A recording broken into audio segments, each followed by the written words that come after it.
Chapter 5, Election Season.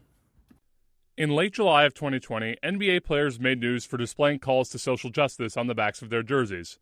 Those included Black Lives Matter, education reform, power to the people, and many others.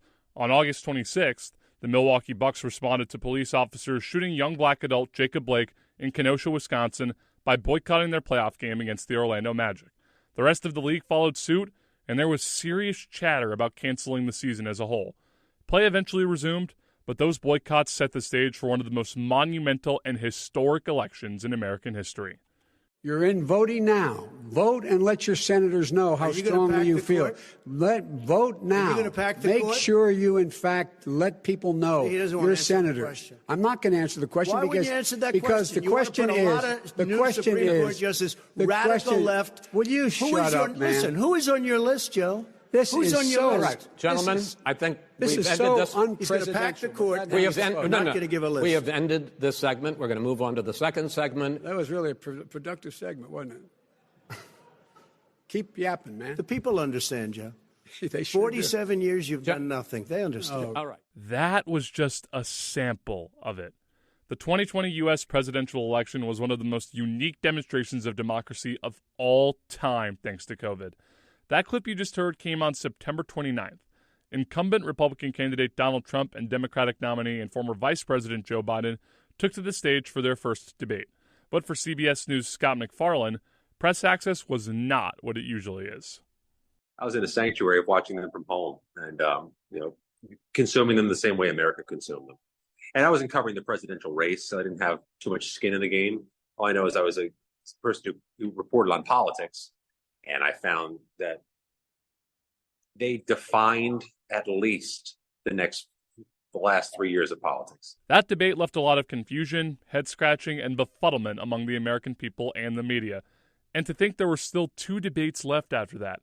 At least, that was the case until this happened. We are interrupting our normal programming to bring you the breaking news that President Trump and the First Lady have tested positive for the coronavirus. Again, President Trump and First Lady Melania Trump have tested positive for COVID-19. The president tweeted this just moments ago, this statement here that we understand the president was saying and confirming the news that he tested positive. This comes just hours after we learned that one of the president's closest advisors, Hope Hicks, tested positive for the virus. You have to immediately talk to your team and think, what's nobody covering in this big story?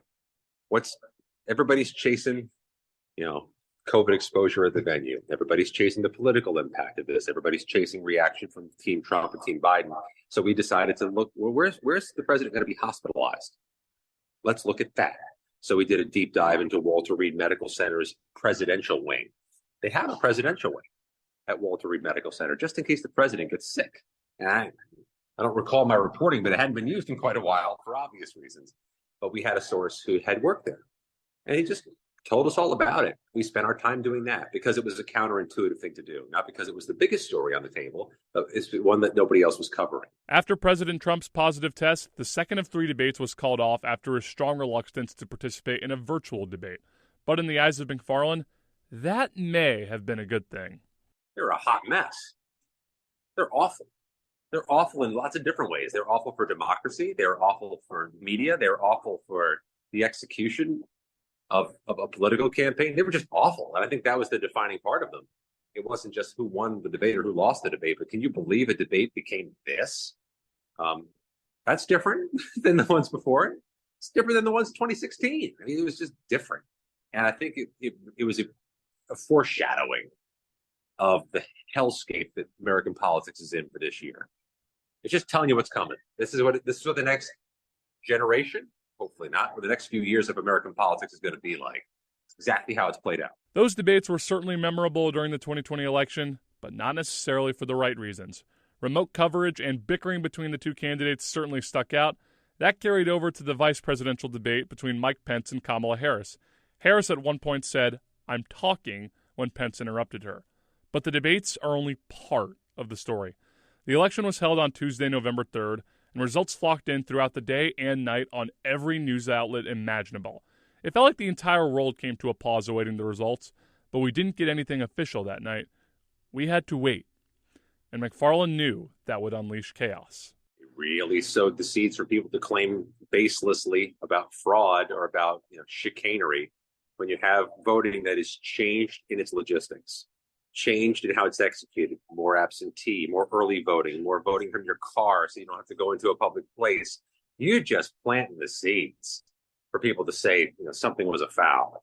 It wasn't, but it set the table for the denialism that defined that election, the months after that election, and the time since.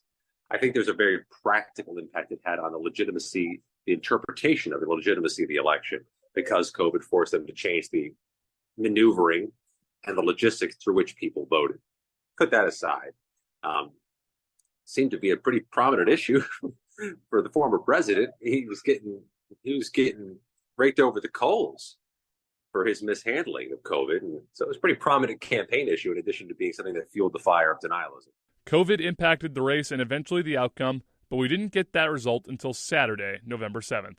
McFarland remembers waiting with plenty of tension. It was nauseating. It was nauseating independent of the outcome because you knew it was priming the pump for unrest. You could tell in the overnight news conference the former president had that he was going to deny the results and he was going to claim victory baselessly. You just knew that's going to be trouble. This is going to be danger. I remember the nauseating feeling of what kind of unrest can be unfurled here without envisioning the magnitude of it that would happen on January 6th. I didn't picture anything that bad, but I still remember it being a nauseating thing. I'm based here in Washington, so that's a local issue for us. Is where's the police? Where's the fencing? What roads are shut down? What are they expecting? Who are they expecting? What are they going to do about it? That was my concern on November 3rd. And when the winner was revealed, the unrest that McFarland predicted was imminent. After 4 long, tense days, we've reached a historic moment in this election. We can now project the winner of the presidential race.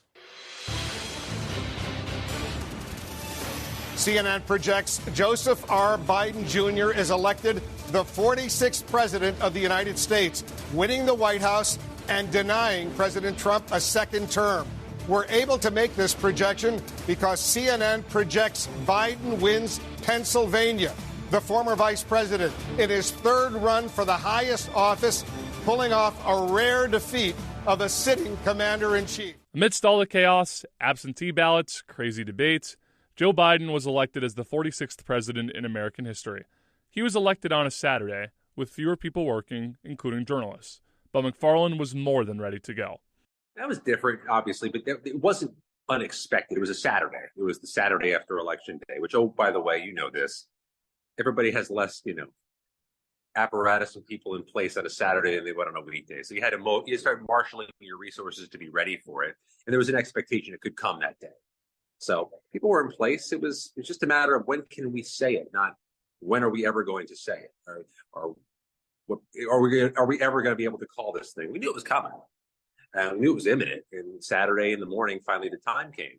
But two things stood out from that day. First of all, the new president's got to give a victory speech. And you still wonder how they're going to do this in COVID. Are they going to do it outside? Can people attend? Masking? That always defined every event of that year. But also, is it going to trigger unrest? What a question that was. Was Joe Biden's presidential victory going to trigger unrest? Media member or not, you can recall a lot of very, very noteworthy things that made the 2020 election stick out more than others.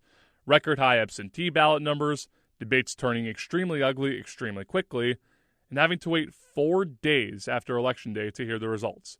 All of these issues stem back to COVID, and all of them made the jobs of journalists, as McFarland alluded to, much, much tougher. But the biggest issue of them all that stemmed from the 2020 election, and with it COVID, is unrest. It wasn't until after the holidays, including celebrating a new year, that election unrest was right at the forefront.